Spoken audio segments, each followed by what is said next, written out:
পাহাড়ের অতি দুর্গম এই ঝুঁকিপূর্ণ পথ বেয়ে সিঁড়ি বেয়ে ওপরে ওঠাটা সত্যি জীবনের জন্য ছিল অনেক বেশি অ্যাডভেঞ্চারাস এবং স্মৃতিময়। আমরা চলে আসছি গুলিয়াখাল, অসাধারণ একটা জায়গা। আসাটা যতটা কঠিন, আসার শুরুটা যতটা কঠিন, আসার পরে মনে হবে যে অসাধারণ একটা জায়গা। যদি এখানে না আসতাম সীতাকুণ্ডে, তাহলে বাংলাদেশের অনেক বড় একটা সৌন্দর্য আমাদের লাইফ থেকে মিস হয়ে যেত।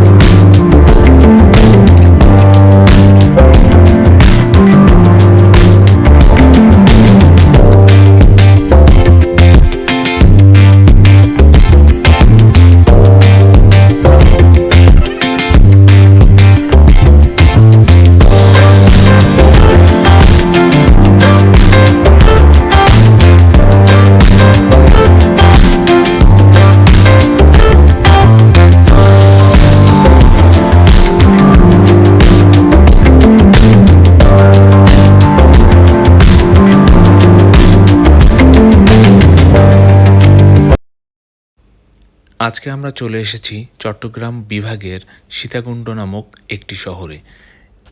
এই শহরটা খুবই সুন্দর, খুবই সুন্দর সুন্দর স্পট আছে দেখার, যেমন ঝর্ণা আছে, পাহাড় আছে, সমুদ্র আছে। আমরা সেই জায়গাগুলো যাব, সেই জায়গাগুলো ভিজিট করব এবং আপনাদেরকে দেখাবো। আশা করি আমাদের সাথে থাকবেন এবং অনেক ইনফরমেশন এখান থেকে আপনারা নিতে পারবেন। সো দেরি কেন, চলুন ব্লগটা স্টার্ট করা যাক।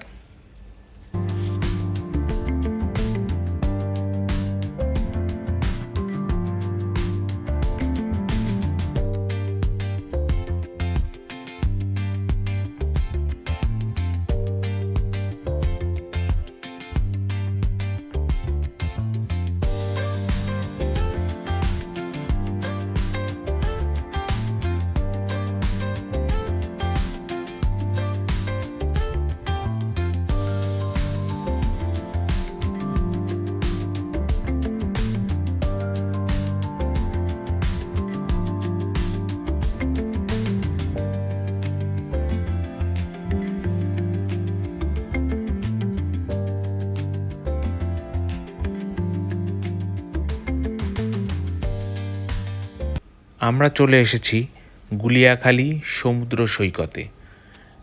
আজকে আমরা প্রথমে এই জায়গাটা ভিজিট করব। এই জায়গার কিছু অ্যাডভান্টেজ এবং ডিসঅ্যাডভান্টেজ আপনাদের সামনে তুলে ধরব।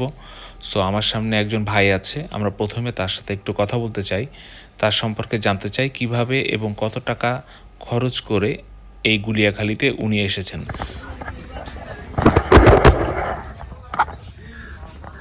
ভাইজান বলেন, কিভাবে আসছেন আপনি এখানে? এখানে আমরা সিএনজির মাধ্যমে একটি সিএনজি করে আমরা, হয়তো ভাড়া তো আমাদের জানা নেই, তো ওই যা চেয়েছে এর মাধ্যমে আমরা ভাড়া করে। কত টাকা ভাড়া দিয়েছেন? ভাড়া 150 টাকা। 50 টাকা কোথা থেকে? এটা হলো ওই সীতাকুণ্ড থেকে আসলে সাধারণত 150 টাকা। 150 টাকা সীতাকুণ্ড পৌরসভার ওখান থেকে আমরা এসেছি। তো আসার পরে যে অবস্থা দেখতে পাচ্ছি, যে তো রাস্তার অবস্থা অনেক ভয়াবহ। আমরা যে যাবো, আমাদের আশা আছে আমরা যাব, কিন্তু যাব কিভাবে এটা একটা চিন্তার বিষয়। জুতা হাতে নিতে হবে না জুতা মাথা নিতে হবে। ধন্যবাদ ভাই। আমরা এখন যে এলাকাটায় আছি এটা বেসিক্যালি গুলিয়াখালী সমুদ্র সৈকত। সীতাকুণ্ড বাংলাদেশের চট্টগ্রাম বিভাগের একটি শহর ও পৌর এলাকা। প্রশাসনিকভাবে এটি চট্টগ্রাম জেলার সীতাকুণ্ড উপজেলার প্রশাসনিক সদর দপ্তর এবং প্রধান শহর। ভৌগোলিকভাবে এটি চট্টগ্রাম শহর থেকে 20 কিলোমিটার উত্তরে বঙ্গোপসাগরের উপকূলে অবস্থিত। সীতাকুণ্ড শহর চট্টগ্রাম মহানগর এলাকায় অন্তর্ভুক্ত। এর আয়তন 27.97 বর্গ কিলোমিটার এবং জনসংখ্যা প্রায় 45,147 জন।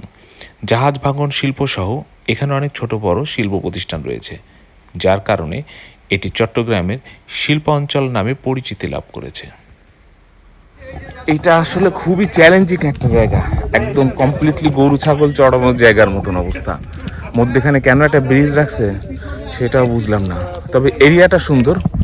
বাট যে স্ট্রাগল করে এখানে আসতে হবে, এই স্ট্রাগলটা আসলে অনেক বেশি পরিমাণে স্ট্রাগল। সো বি কেয়ারফুল, এবং যাদের অনেক ধৈর্য আছে এই ধরনের জায়গায় আসার জন্য, তাদের জন্য ভালো, এগুলো মাথায় রেখে আসতে হবে। আসসালামু আলাইকুম, আমরা চলে আসছি গুলিয়াখাল। অসাধারণ একটা জায়গা। আসাটা যতটা কঠিন, আসার শুরুটা যতটা কঠিন, আসার পরে মনে হবে যে অসাধারণ একটা জায়গা। যদি এখানে না আসতাম সীতাকুণ্ডে, তাহলে বাংলাদেশের অনেক বড় একটা সৌন্দর্য আমাদের লাইফ থেকে মিস হয়ে যেত। আসলে এই জায়গাটা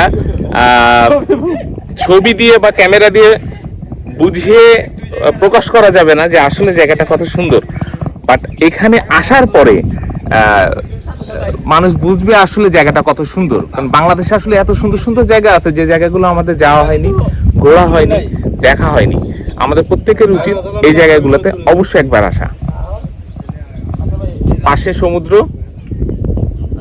আর এখানের পরিবেশটা ঠিক এরকম।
আমাদের বেড়ানো শেষে আমরা যথারীতি আবার রওনা দিয়েছি।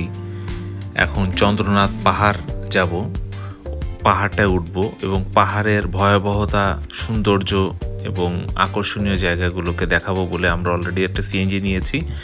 এবং এখান থেকে সিএনজিতে খুব বেশি টাকা লাগে না, টোটাল 200 থেকে 250 টাকা নিবে গুলিয়াখাল সমুদ্র সৈকত থেকে চন্দ্রনাথ পাহাড় পর্যন্ত যেতে। সো লেটস গো অ্যান্ড আমাদের সাথে থাকেন, দেখেন কিভাবে পাহাড়টাকে আমরা এনজয় করি। চলতি পথে পাহাড়ে ওঠার পূর্বে আপনারা হাতের বাঁ পাশে একটা হোটেল পেয়ে যাবেন, যে হোটেলটার নাম আছে প্রাকৃতিক হোটেল। এই হোটেলের প্রত্যেকটা খাবার এবং পানি সহ প্রত্যেকটা দামই একদম সঠিক দামটায় রাখা হয়। সাধারণত দেখা যায় যে পাহাড়ে অতিরিক্ত বেশি দাম নেওয়া হয়, যত উপরে উঠবেন প্রতিটা প্রোডাক্টের দাম বাড়তে থাকবে। কিন্তু আপনাদের প্রয়োজনীয় পণ্যগুলো আপনারা এই হোটেল থেকে কিনে পাহাড়ের পথে রওনা দিবেন, তাহলে সেটা আপনাদের জন্য ভালো হবে।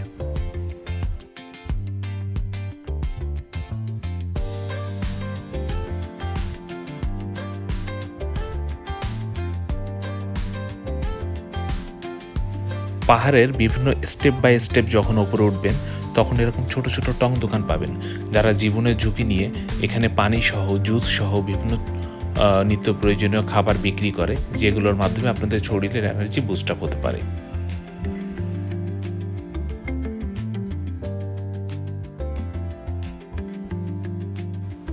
তবে অবশ্যই পাহাড়ে ওঠার আগে যে জিনিসটা আপনারা করবেন, হাতে একটা করে লাঠি নিয়ে নেবেন। কারণ এমন কিছু জায়গা রয়েছে এই ধরনের, যে জায়গাগুলোতে লাঠির ভর করে ওঠা ছাড়া এবং নামা ছাড়া অনেকটা ঝুঁকিপূর্ণ হয়ে যাবে।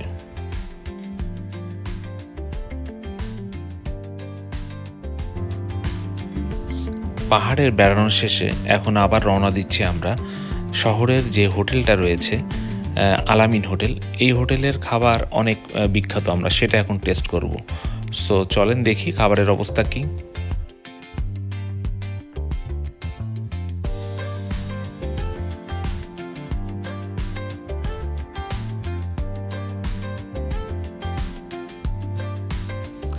আমরা ইতিমধ্যে আমাদের সে কাঙ্ক্ষিত আলামিন হোটেলে পৌঁছে গেছি।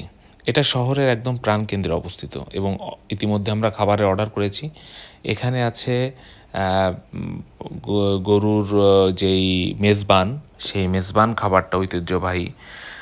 আর গরুর হাড্ডি চর্বি দিয়ে যে চনার ডাল করে সেই চনার ডালও রয়েছে এখানে, সাথে নর্মাল ডাল আছে এবং একটা খুব মজাদার ভর্তা ওরা দিয়েছিল, সিম ভর্তা।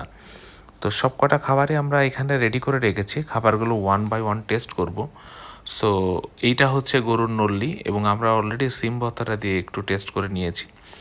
আর এখানে টোটাল মাংস থাকে হচ্ছে 6 থেকে 7 পিস, আর পরবর্তীতে এক্সট্রা চাইলে এক্সট্রা কিছু মাংস ওরা প্রোভাইড করে এক্সট্রা খাবার শেষে।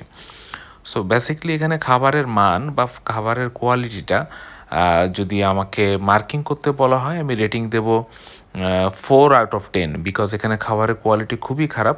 আর অথেন্টিক মেজবান হয়তো বা চট্টগ্রামে অনেকে খেয়ে থাকতে পারেন, চট্টগ্রামের মেজবানটা অথেন্টিক বা ওদের স্বাদটা একটু ভিন্ন, কিন্তু এখানের খাবারের টেস্ট যে মেজবানটা ওরা বলে সেটা আসলে ওই মানের মেজবান না, এটা নর্মাল একটা গরুর কষানো মাংসর মতো মনে হয়েছে। আর এখন আমি ট্রাই করব নল্লির ভিতর থেকে যে বোন মেরুটা আছে সেটা খাওয়ার জন্য। অনেকক্ষণ চেষ্টা করার পরে বোন মেরুটা বের হয়, আমি বেশ বিভিন্নভাবে ট্রাই করি, তারপরে বোন মেরুটা বের হয় এবং সেটা দিয়ে আমি খাবারটা খাই। তো আসলে এখানে ওভারঅল খাবারের রেটিং যদি বলি, খাবারের মান যদি বলি, এটা হচ্ছে শহরের মধ্যে সবথেকে বেস্ট হোটেল, কিন্তু খাবারের মান মোটেই ভালো না। আমি প্রেফার করব যারা চট্টগ্রামে খাওয়ার সাথে এই সীতাকুণ্ডের খাবারকে কম্পেয়ার করবেন তারা ভুল করবেন। অবশেষে আমরা আমাদের হোটেলে ফিরে এসেছি এবং এখন আমাদের নির্দিষ্ট গন্তব্যে ফেরার পালা। তো সবাইকে আন্তরিকভাবে ধন্যবাদ আমাদের ভিডিওটা দেখার জন্য এবং আমাদের সাথে থাকার জন্য।